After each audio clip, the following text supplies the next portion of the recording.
Hello and welcome to another tech show video. And today I'm going to be talking about chronoplans. But before I get into this, I just want to say sorry for if your background noises. It's probably my cat. And also I just wanted to say that sorry for the terrible sound quality. It's because I don't have a microphone and yeah. So hopefully this is I think the best quality I can get with the HP's microphone. But yeah, so sorry for that. So yeah, let's just get into this very interesting topic. So chronoplans are a type of sea vehicle what was made by many countries, but militarily primarily used by the USSR. So yeah, let me just get into this. So the chronoplan uses a thing called the ground effect. It is the thing. It's basically when you have like a low level flight, and I mean you can just go on YouTube and talk about it, but I want to talk about the vehicles because that's the thing what fascinates me the most. Because they are basically planes. They can go as fast as planes, but they are the size of just basically cargo ships. So yeah, it's really cool. And there's one design bureau in Russia, modern day Russia, but was made during the Soviet times. It's called the Alexeyev Bureau. So it designs chronoplans, mostly civilian chronoplans, because they can't really get funding from the Russian government, unlike they used to get a lot of funding from the USSR government. But yeah, so it is a really cool thing.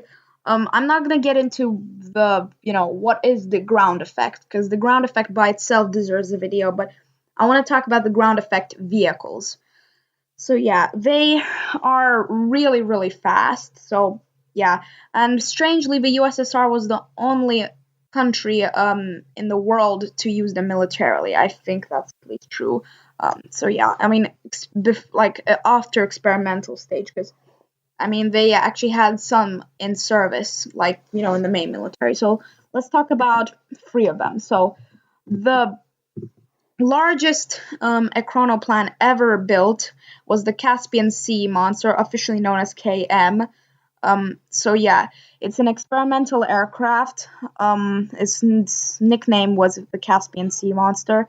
So it was an experimental ground effect vehicle, or a chronoplan, a craft that flies but stays close to the surface, so it can rely on the ground effect. It was developed at the Design Bureau of Rostislav Alexeyev.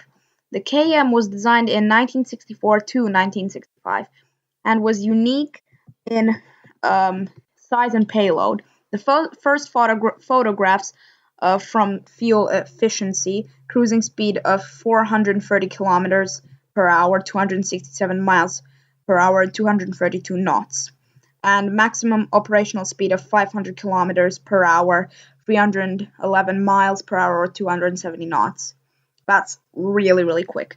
Although some sources claim up to 740 kilometers, 460 miles, or 400 knots. A KM was tested at the Caspian Sea for 15 years until 1980. In 1980, a pilot error caused a crash without human casualties. The vehicle was too heavy to recover from its watery wreckage site. So yeah, is really, really cool thing. Sad it had to be destroyed, but it was a very big feat of engineering. And yeah, sadly, Rostislav Alexeyev died in 1980, the same year as KM crashed. So yeah, the next one we're going to be talking about is the Lun. Lun is a version of the KM, but it's a little bit smaller, and it had mosquito missiles, so cruise missiles, I think, anti-ship missiles, or maybe even. So yeah, the Lun classic chronoplan, NATO reporting, named Duck, nice name NATO, is a ground effect vehicle designed by Rostislav Alexeyev and used by Soviet and Russian navies from 1987 until sometime in the late 1990s. It flew using a lift generated by the ground effect of its large wings when close to the surface of water, about 4 meters, 13 feet, or less, in height. Although they might look similar and have related technical characteristics, chronoplanes like Lun are not aircrafts, seaplanes, hovercraft, nor hydrofoils. Rather, ground effect ground effect is a separate technology altogether. The International Maritime Organization classifies these vehicles as maritime ships. The name Lun comes from the Russian for Harrier. Its crew is 15 soldiers, six officers, and 9 enlisted. Its full capacity of weight is 137 tons. Its length is 73.8 meters, 242 feet. Its wingspan was 44 meters, or 144 feet. Its height was 19.2 meters, or 63 feet. Its wing area was 550 meters squared. Empty, and that's its max takeoff weight was 380,000 kilograms. I think, I'm not sure if I'm saying that correctly. Not thousand. Yeah, I think 1,000. Its power plant was 8 Kuznetsov NK-87 turbofans. As of 2015, the A050 chronoplan is being developed by the Central Hydrofoil Design Bureau, Alexeyev Design Bureau, 2 concepts of which have been shown at the MAX Air Show. According to Value Walk, the model will feature modern avionics and navigation, having a takeoff weight of 54 tons and carrying capacity of 9 tons. It will be powered by Air 195 booster engines and have a cruising speed of 300 miles. It'll be a pretty fast machine per hour. 350 miles per hour.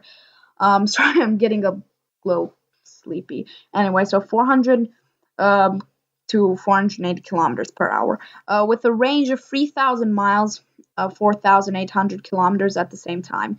It is thought the ground effect vehicle will be armed with cruise missiles, just like the, Lun. So the Lun had those Mosquito cruise missiles, and they were really powerful, and it performed really well. They also tested it as a rescue vehicle, but there was a version of it, but it wasn't, I think, completed. Now let's go into the most numerous ground effect vehicle, the A90 Orlonyk. Orlonyk, that's how I say it in Russian, but Orlonyk is how I'll call it because that sounds a little funny. So it's a Soviet chronoplan designed by Rostislav Alexeyev of the Central Hydrofoil Design Bureau. The A90 uses ground effect to fly a few meters above the surface.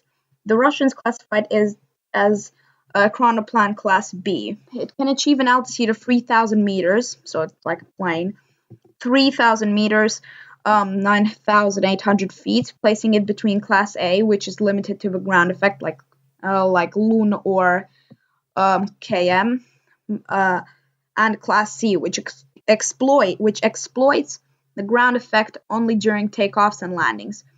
The Soviet Navy command of the 1960s was very interested in a fast military transport capable of carrying a large payload.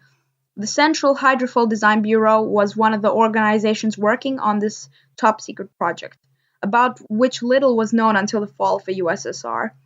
Chief designer Rostislav Alexeyev designed several prototypes in the 1960s, and at the start of the 1970s, Alexeyev designed a medium-sized chronoplan to be used as a military transport vehicle. The new vehicle was named Orlonyk, Eaglet in Russian. The first flying unit, S-23, was initially tested on the Volga River in the autumn of 1972, and the next year dismantled and transported to the Caspian Sea for continued testing. In 1975, the S-23 crashed during testing, later proved to be due to a deficiency in the alloy used in the hull. A different alloy was used in all subsequent units. The crew was 6, and the capacity was 150 people. So the maximum, only 5 were built. Only 5 of them were built. It was the most numerous. originally the USSR wanted to order 100, then they put it back down to 25, but then they finally put it to 5, and they made a elite unit, what was in the command of exactly the commander of naval aviation. So yeah, so its maximum payload was 28,000 kilograms. Length was 58.1 meters, 190 feet. Wingspan was 31.5 meters. Height was 16.3 meters. Wing area was 304 meters squared. So yeah. Okay, now I got the thing wrong. It wasn't max takeoff weight, the 28,000. Oh yeah, wait, no, whatever. Max takeoff weight was 140,000 kilograms. So yeah, it was a very, very good machine. One crashed in 1992, and the whole thing was retired in 1993. So yeah, because the USSR didn't really, I mean, not USSR, modern day Russia didn't really need wing and ground effect vehicles. But now they're exploring the possibility again, and that's very good in my opinion, because I think it's a very unique type of vehicle, and they basically died with the USSR. Like the thing, I mean, modern day ones like the Volga 2 and everything are for like the public, but the military ones, the giants, they're basically dead unless that 2015 thing succeeds. But the basically they're dead. They died with the USSR. So yeah. And yeah, that's basically all for this video. Hopefully you found it really interesting. I only got into the vehicles because the Soviet military vehicles, because I think they're the coolest ones. I didn't want to get into small scale experimental ones. I wanted to get into the big ones because they're basically large cargo ships on what can fly at incredible speeds. So yeah, remember to comment, like, and subscribe, and I'll see you later. Bye.